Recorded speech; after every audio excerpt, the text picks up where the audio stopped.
President Lincoln followed Everett with his brief Gettysburg Address.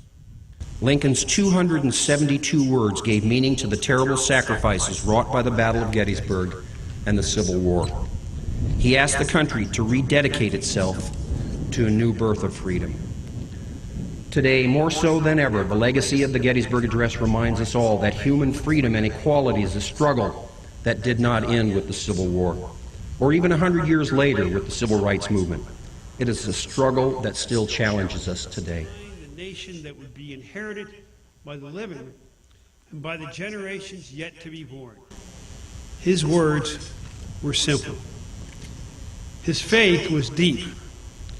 His genius was so profound, it could be dispensed in those 272 words and yet shape decades, nay, centuries of thought and debate about what it means to be in the United States of America. Secretary came as a great beacon of hope to millions of Negro slaves who had been seared in the flames of withering injustice. The 16th President of the United States, Abraham Lincoln.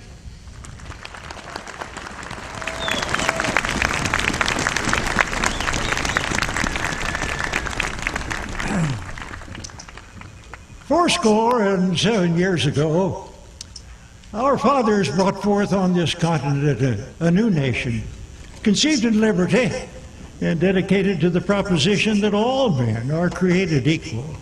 Here, so that new generations will better understand the causes and consequences of the American Civil War. That we here highly resolve that these dead shall not have died in vain, that this nation, under God, shall have a new birth of freedom, and the government of the people, by the people, for the people, shall not perish from the earth.